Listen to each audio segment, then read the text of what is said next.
Hello from France. Hello from Bondi. Hello, David. How are you this morning? Matthew, today I'm good. It's a good night. It's what's the time? It's 1 a.m. in the morning. Super. Well, But it's only 11. It's 10 o'clock here.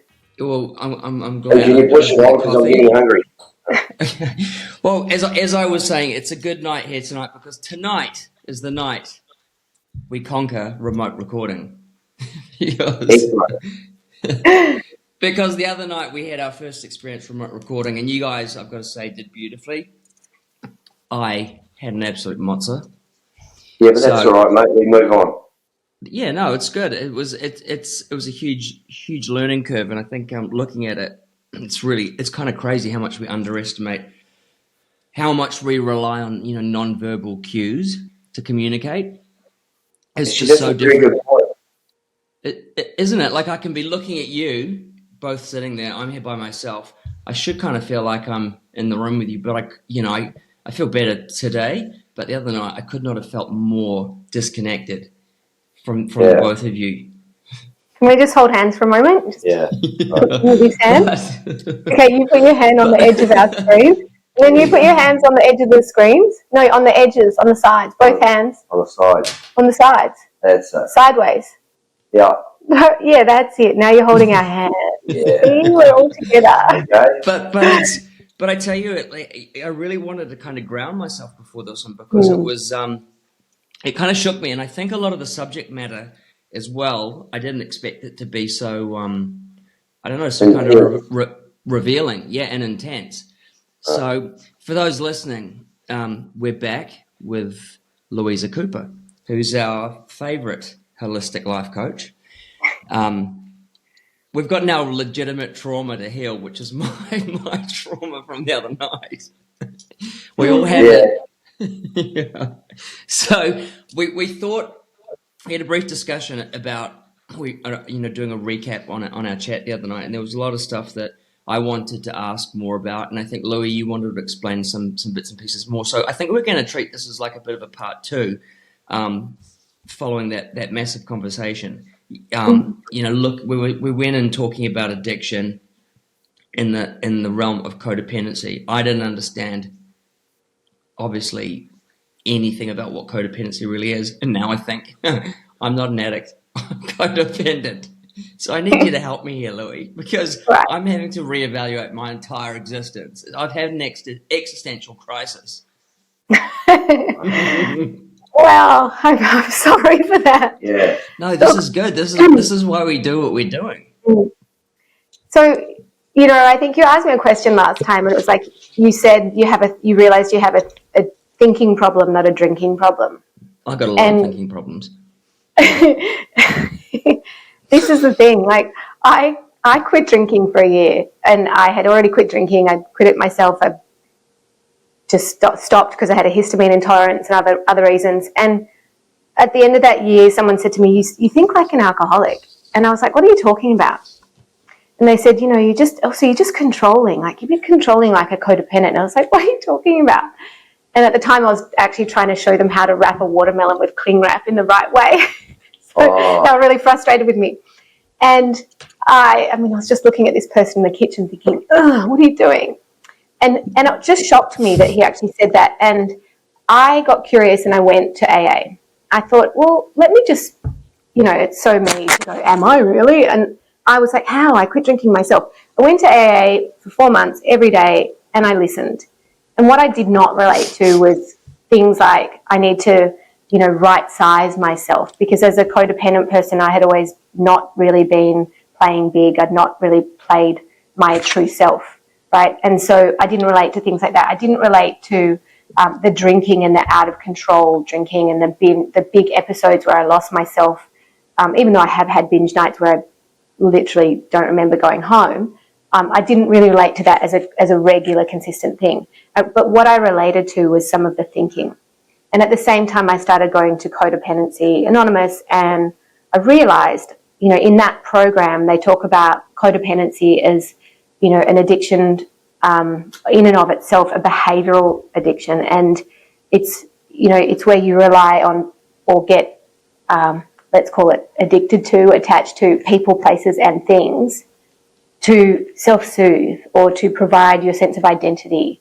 And so in the context of relationships, you know, most people will think of codependency as you're dependent on some person, right? You are in the alcoholic codependent relationship. You might be the enabler. You might try and be the fixer. You might have to buy the alcohol for them. You might make up excuses for them. In anything you can do to stay in that relationship and keep the love that you're getting from that relationship or whatever it is you're getting. Even though it's toxic. Even though it's toxic. And you might look like the good person, but in actual fact, you're also part of that dynamic, you know, that the alcoholic is in.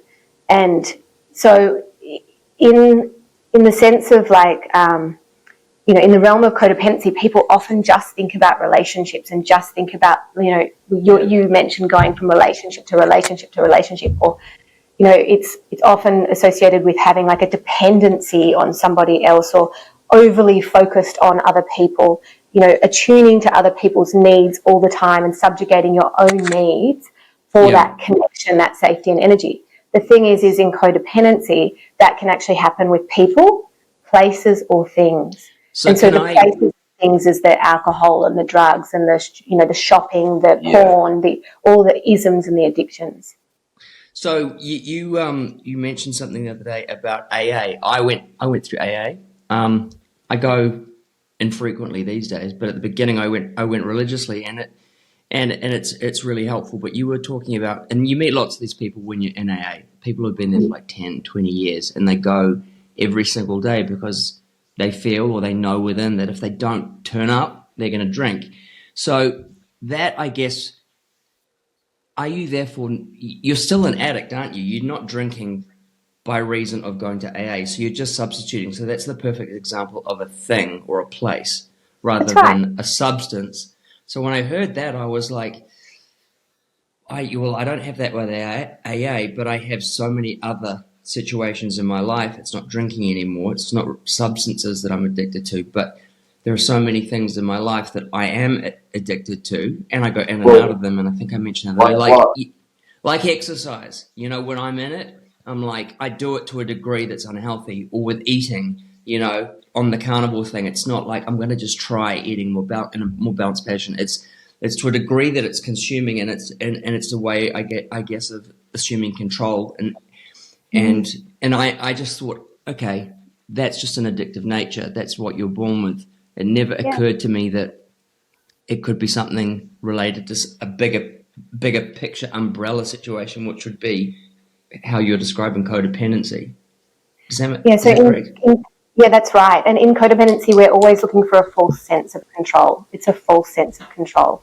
And it comes from, you know, if you take back the layers, like, okay, yes, it's better to channel your energies and everything into exercise or into other, you know, more positive, seemingly positive activities. You know, but anything in the extreme can become an addiction. Yeah, but that's fine. But being addicted to exercise can't be bad for you. You know, like, no. Do you know, like, if you're addicted to, you know, wanting to go and speak to disadvantaged children, and you have to go and speak to them like 5 days a week, or, you know, like, they're good addictions. Yeah, right? but I think now that I'm beginning to kind of understand a bit of it, it's when you're relying on those activities or people or places to help you regulate your emotional well-being. That's when it's unhealthy, isn't it? Because you're not relying on it from within. You're relying on an external source. It might be like you're addicted to TV. Exactly. Like that's an example of something that's not physically harming, but it's not good for you. You know? Netflix binging, but occasionally. But there are people who really habitually just drown their day out in Netflix as opposed to drowning it out in alcohol. And David, you hit the nail on the head Friday after our recording disaster. Remember that people aren't going to know that you had a Mozza on these recordings. Mate. No, I know that, but it's quite good to talk about it because it's a prime example of when shit in life turns to custard. Yeah. You know, my reaction was... So you want people to know that you've had a Mozza? I had a vulnerability hangover. Like, I think it's actually really normal. This exposing yourself crazy not to discuss is dysregulating. Yeah, but then you're going to have to show it. No, because they're not going to understand. No one's going to understand it. That's the thing, David. No one's going to understand what you're talking about because you're going to have to show it. No, and you don't want to show it. Well, he's sharing that he had a Moza. But it's easy enough to discuss. We did, everyone knows we've done some remote recording. There were some bits and pieces that we've cut out that just were me freezing because I felt disconnected, and it was like I was lost for words, and I found that a really upsetting experience. And I think that's all that needs to be shared and said. Okay, that's brave. Is that fair enough? That's fair. That's fair, but that's 100% very brave fair. Of you, mate. You just get dysregulated. Also, technical issues when you dysregulated. It's where you actually lose your center and you almost dissociate. You can dissociate from your body. You can experience stressful symptoms like, maybe you're heavily breathing and you can't think straight. You lose your words. Has that happened to you before? Because you said you're really, really, that's what I found quite amazing about sitting down next to you the other day. Even though it feels real weird that we're sitting close together and stuff. But you were just so articulate and you just didn't miss a beat, right? Which is real rare. So I'm talking about some of the symptoms you might experience in dysregulation, and really what we're talking about is the fight, flight, sort of fawn, freeze response. So, when you feel stressed, like when something happens in your life that, triggers you in some way, you're going to have a natural trauma response, which could be the fight, where you get a bit you might have gotten really aggressive and been like, let's stop this, you might have felt like, cancel this, I'm going to run, and you want to flee. No, you just went into freeze. You went into freeze mode, and then, I'm so sorry, apologise, da-da-da. Whereas I would have just gone, cut that and start again.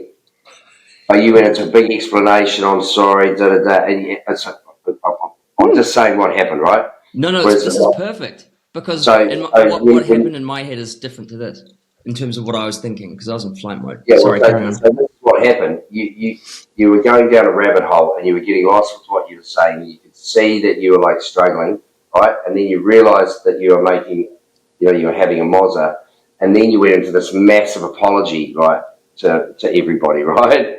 Yeah. Right, a massive apology that lasts for ages, and then you try to get back on the thing again, and it was an absolute train wreck, right? So what I guess I'm trying to say is if that stuff happens to me or anybody, if you find yourself losing, I'm losing control here, is you just stop and just say, hey, I'm really sorry. That's it. Especially for the stuff we're doing, it's just let's just cut it, start again, take a breath, get your shit back together, and we kick off again. Right?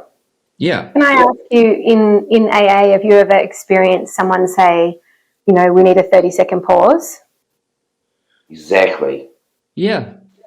It's really challenging to do that yourself when you're triggered. Yeah, it's a skill that it's something you have to learn. But I did say that. I did say to you, David, I did say to you, I said, hey, bro, just stop, relax, take a breath. It doesn't matter. We just cut all that out.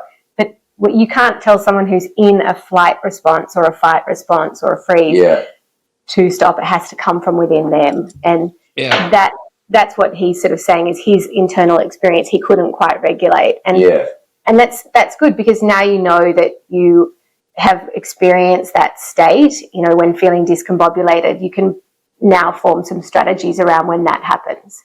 Yeah.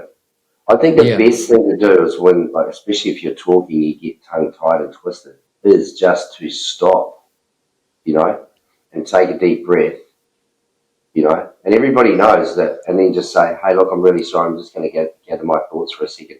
Why don't you guys carry on? Yeah. That's the best. It sounds really easy to do in hindsight and looking back on it, easy.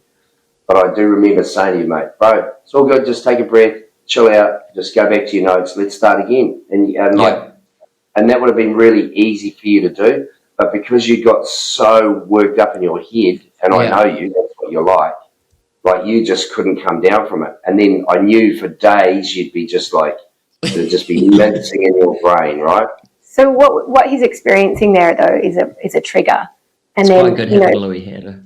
Yeah, no, it's actually, now I get it while we're talking about it, because We should actually play it so people can see it. Well, we could put bits in because it was like It was amazing. visceral reaction. It was like for a case study, it was weird because I love doing what we do. I don't think I'm the best, but I know I'm better than that. And it was like the panic fed the panic, and then the heart rate went up, and I couldn't breathe. And then even afterwards, for like 2 hours afterwards, I was like, just 2 hours. So, no, I mean, this 2 is days, normal. mate. This You is bring me, you were normal. pouring your eyes out. I was like, I wasn't. I was sobbing and crying. And it's We like, were shit talking I a had to bit put up about it. with. But this is normal. Like this is all related to your polyvagal nervous system and The what?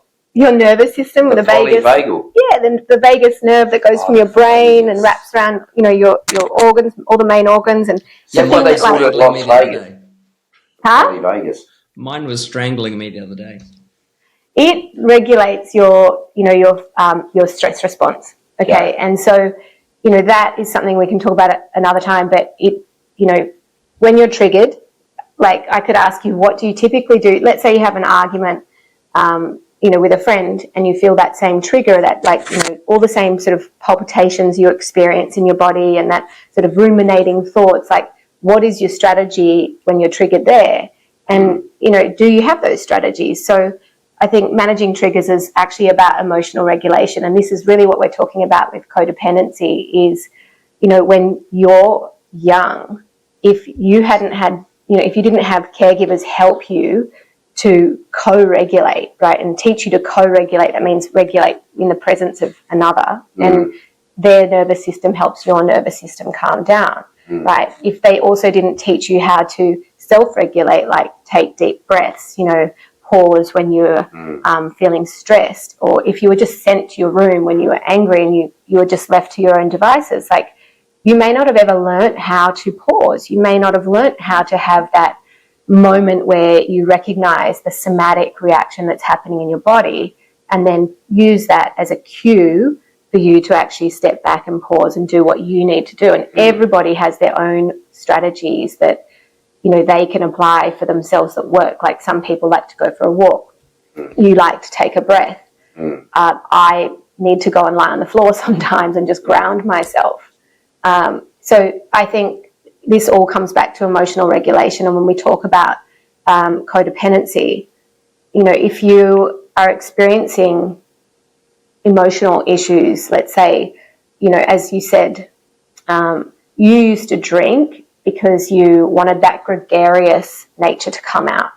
So if we pull that back, if we peel back the layers on that, what the belief is, well, I'm not enough as I am. Yeah, okay. I'm not enough. Who I am isn't accepted, or I'm not enough, or I don't belong. Good enough. Yeah. Which is, and a lot of people, sorry for interrupting, but a lot of people who drink, like, how before you go out at night, sometimes you just smack back a couple of tequilas, right? Before you actually enter the fray. Yeah. Right, and I've known lots of people because they're socially anxious, they will smash a couple of tequilas or have a couple of wines before they go out. So then when they get out, they're in that state of, okay, cool, I'm sweet, right? Whereas, and then they get out and they have another couple of wines or another couple of tequilas, and then they're just like, they're munted, right? But they feel good about it, which is so weird. Like, I think alcohol is probably one of the worst drugs you can take. I mean, there are a lot of people out there that would say, oh, no, it's all these other stuff. I think it's apart from opium or I think it's like injectables and stuff like that. But it's the worst because it's socially accepted. That's it. It's the worst because we've allowed, so much destruction in our society. And it's all based around alcohol. Accepted. Yeah. And it's almost as if you can't handle your piss, you're the problem. Whereas I'm like, wow, that's so interesting. Like, we're not really born with bottles in our hands. No. Like, we're not born with a wine bottle in our hand. We're not born, like, alcohol is not something that is part of the human condition, yet we've made it so part of the human condition that if you can't drink properly, if you can't handle this rocket fuel that you're drinking, you've got the problem. You've got the issue, It's called a social lubricant, right? We're told that it's like a medicine almost that'll help us engage better, it'll help us relax, it'll help us integrate better if that doesn't come naturally. So how are we not going to think that it's going to help us? Yeah, but so, and here's the other thing, like, so if you're not, like, I'm not a massive alcohol drinker, but I'll drink. But I would prefer a line of cocaine or just, like just a little upper or something like that, right? Because you don't get sideways, you don't get sloppy, you know, okay, you're not supposed to drive, but you can drive, it's a piece of cake. But you Like, wouldn't drive, have you? what? You But you wouldn't wouldn't drive. drive. No, you wouldn't drive, but, like, put it this way, if you'd had 10 beers and you had to, like, somebody was having a baby and you had to get them to the hospital and you had, like, 5 lines, who are you going to ask to drive you to the hospital? An ambulance. Okay. But you couldn't get an ambulance, like, if it's like, okay, do we take the guy with the 10 beers or do we take the guy with the 5 lines? I'm going to go take the guy with the 5 lines, right? Because you might talk a little bit, but you don't seem to lose your faculties. You're not, like, falling all over the place. You're not vomiting. You're not, like... If he's had 5 lines and he hasn't had any booze, and that's that's what I'm saying. Unusual because often it's a gateway, that the booze is the gateway often to that. Yeah, that but drug, I think, like, we used to, like, yeah, I know what you're saying, like, I know what you're saying, but I think, like, how we've normalised alcohol, which is like when I drink alcohol, especially if I drink brown spirits, I turn into a monster, right? Like, I'm fun for a little bit, and then I've just become demonstrative. Like, I'm looking to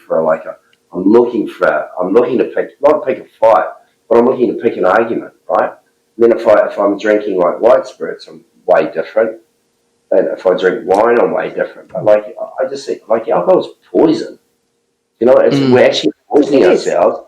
And the government goes, no, it's cool. And it's okay to be a pisshead as long as you're a happy drunk.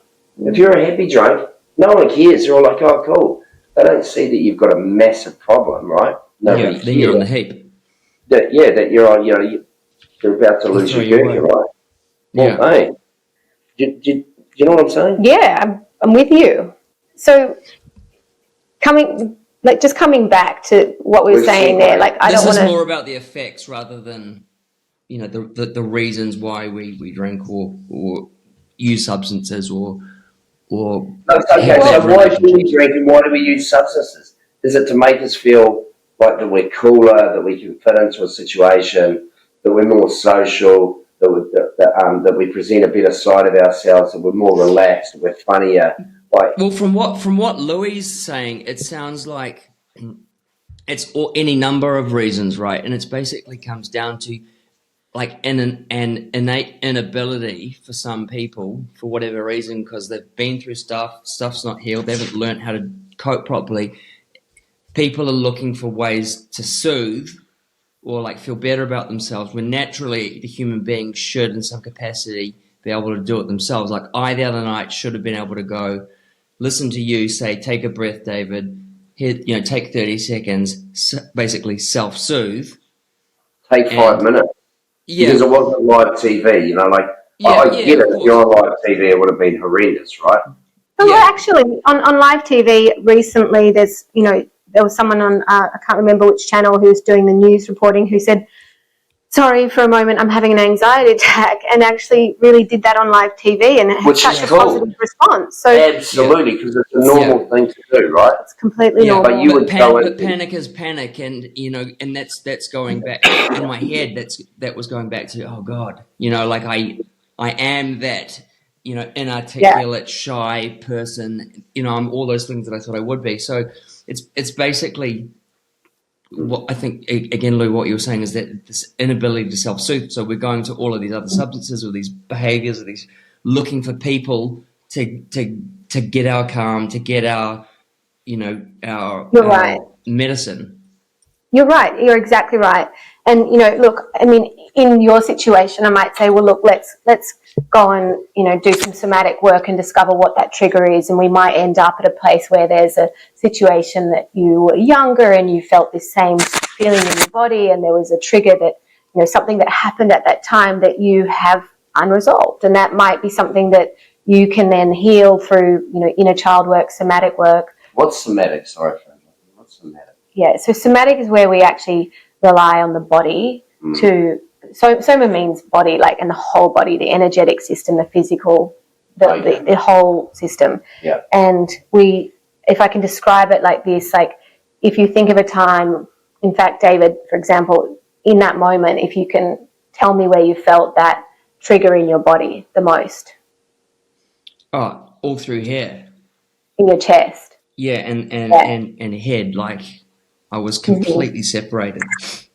Yeah, so what we would do is focus on, like, go into that sensation and then actually track the sensation through your body and trust that the body will actually reveal to us what it is that has to be processed. And we might track that sensation for, a minute or two, up to like 20 minutes, 30 minutes. It might move through your body, change in different ways. And as we track that sensation, we might discover there's a memory that comes up and you're like, far out, I remember this time that this was happening.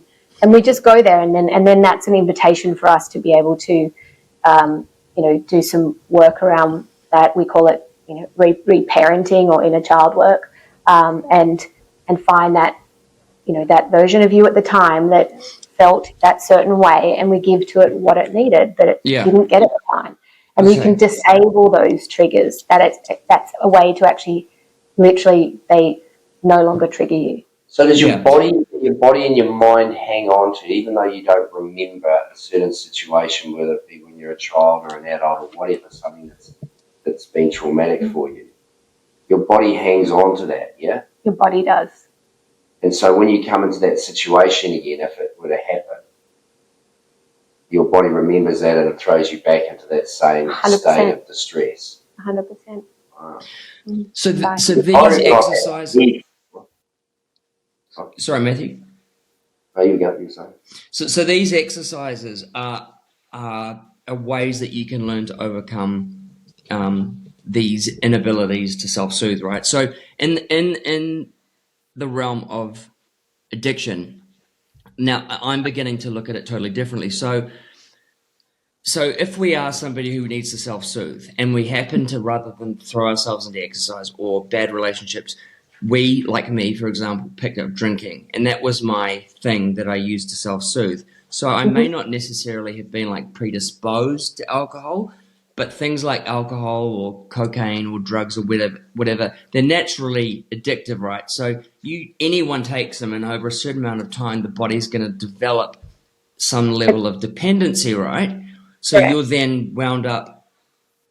You might want to stop drinking them. You might want to be dealing with your issues in a different way, but your body is then stuck in the physical issue of like withdrawal and all that sort of stuff, and you've probably fucked your life up along the way. So that then tells me that if you can be aware of that, potentially, like be like me, stop drinking alcohol, and then realize that it's like I'm not just wired to be an alcoholic, but there are other things that you can work on, then I can look at life kind of quite differently and not live under this umbrella of just you're an addict, David, and this is all you're ever going to be. Like there's the way of like 100%. doing stuff.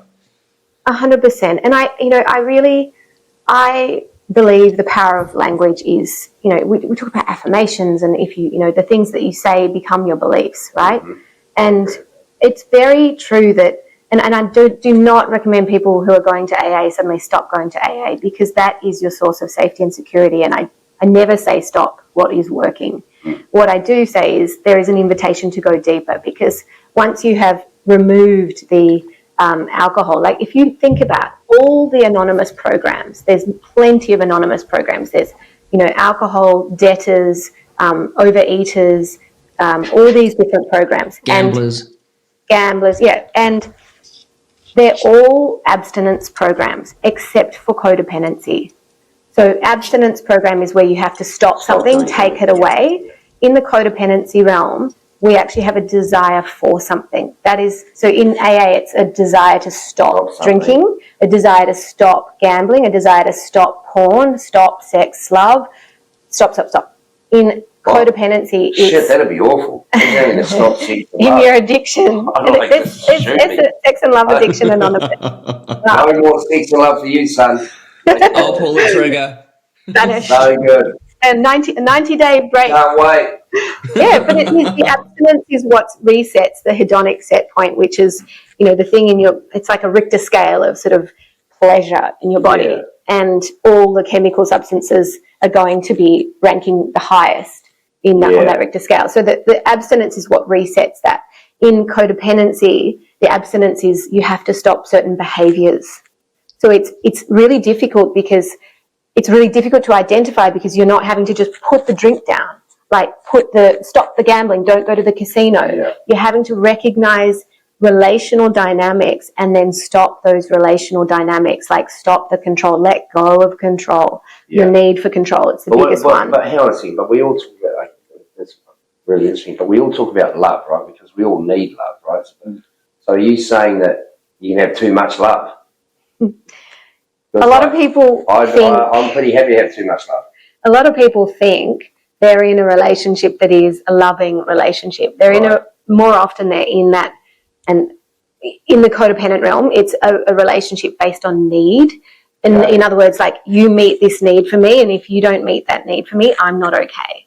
And you're trying to get love from somebody into your heart. Like, have you ever experienced, and I think a lot of people would relate to this, I describe this hungry bird, and she's in a nest, and she's just so hungry for love, and she cannot satiate it. No amount of incredible sex, no amount of love, no amount of reassurance, no amount of anything will satiate that inner hunger. Doesn't matter how pissed you get, how much you numb it, how much drugs you have. The next day, it's still there. There's this deep longing, inner longing. And the only person who can actually fulfill that need is yourself.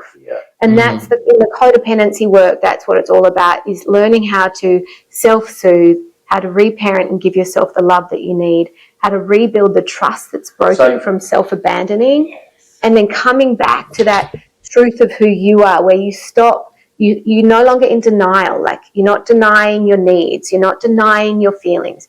You stop avoiding confrontation because you no longer believe that, you know, if so-and-so doesn't agree with you, you'll be alone for the rest of your life. You know, you work on these beliefs, I'm not enough, I'll be alone. Yeah, I get you. And it's really that coming back to yourself that is what we focus on in the codependency. Yeah. So you have to truly and deeply love yourself. Yes?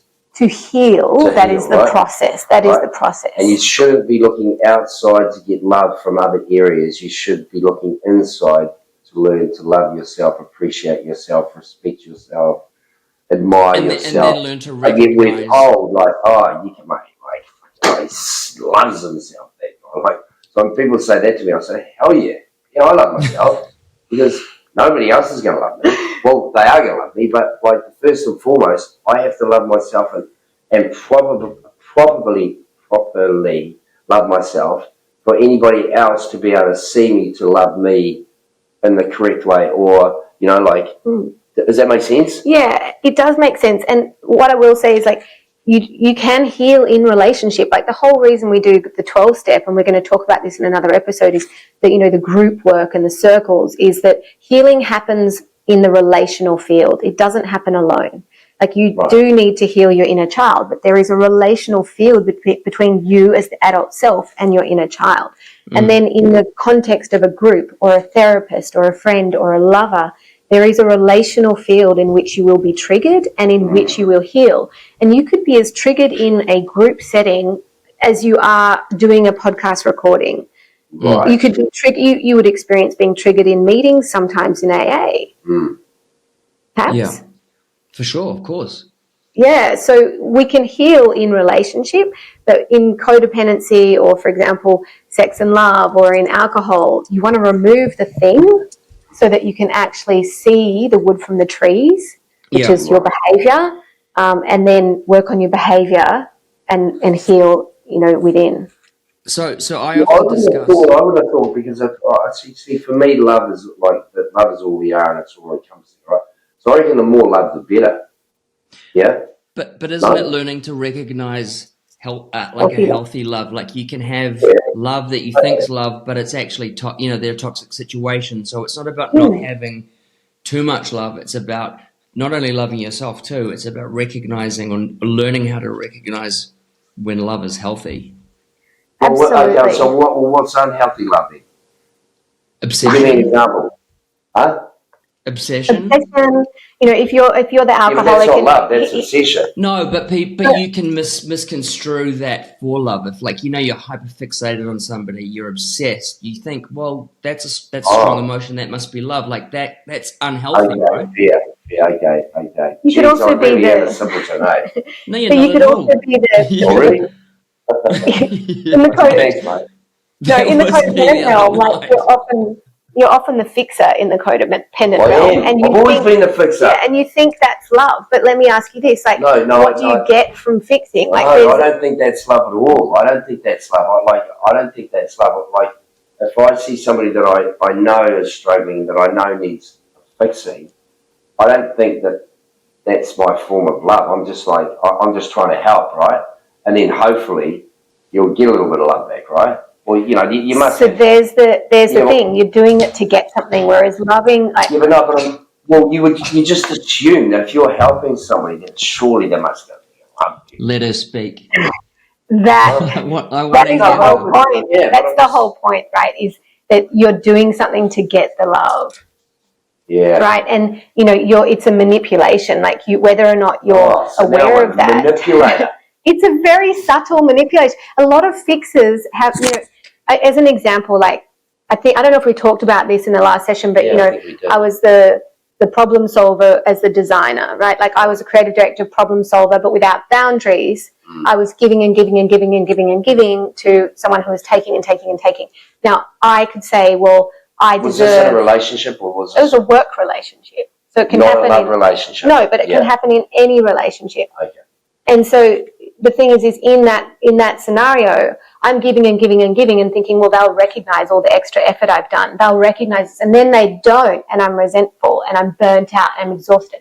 Yeah. That's not healthy giving. No, I get you. No, because you're giving with expectation attached to it. Yeah, and that's what we talk about in codependency is Yeah. you give beyond, like in an unhealthy way. And Yeah, I so get it. love in the same way, like if you're giving too much if you're with an alcoholic and you're enabling or you're circling around this person and tiptoeing on eggshells and not being yourself and not seeing your friends and and your whole life is sort of imploding, is that healthy love? No, shit, no, that's not healthy love. So I think in codependency the I think I've desire been there, is funny enough. Hang I on. think most people have. Is this triggering something? I need to 30 take a break. seconds, Matthew. Okay. All But no, it's really fascinating. I'm so glad we came back to talk about this, yeah. and that's why looking at what happened Thursday, and we don't need to go back into it too much, but experiences like that, they're confronting. But it's that's why tonight I was looking forward to getting back on the horse and and overcoming it, because otherwise you get stuck in that. Yeah. And so I think you asked me, are all addicts codependent? And Yeah. If you make something the center of your life that's outside of yourself and you become dependent on that thing, there is a codependency. Yeah. And if you are an addict and your entire life revolves around getting that drug, you are codependent on that drug. Yes, you're addicted. An addiction, is thought of as a physical addiction. It's still thought, but it also is a behavioural addiction. Yeah. And that's the codependent nature that we speak about in codependency. What about if you're just a heathen? No, but Are you asking for a friend? Yeah, I know this guy, and I've known him pretty well for a long time, but he charges around and goes hard as, and then can just go boom bang, nah, see you later. Just won't even look at it, doesn't touch it, doesn't care. But then Do if you think he jumps on a plane and flies to another country, and all his mates are like, yeah, and they're so happy to see him, he's like, ripper, smashes the living daylights out of it, right? And then jumps on a plane, goes somewhere else, and doesn't even think about it. So what's that relationship? Because I know that guy pretty well, and I've had a good old chat to him. And him and I, we just can't find a middle ground. So I would ask, is the habit affecting his life, or is his behaviour affecting his life in a negative way, and is it affecting other people? like for me, I can do everything at 100 miles an hour, and then I can just stop. So I don't feel like that I have a dependency on anything. Like if it's there, it's there. If it's not, it's not. I'm not going to go hunting for it. No, so one of the features of codependency is doing things in extremes.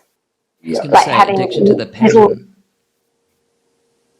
Addiction to the pattern, that can be true. That can be true. Yeah. You know, you can create you're describing a cycle. has this pattern of extremes and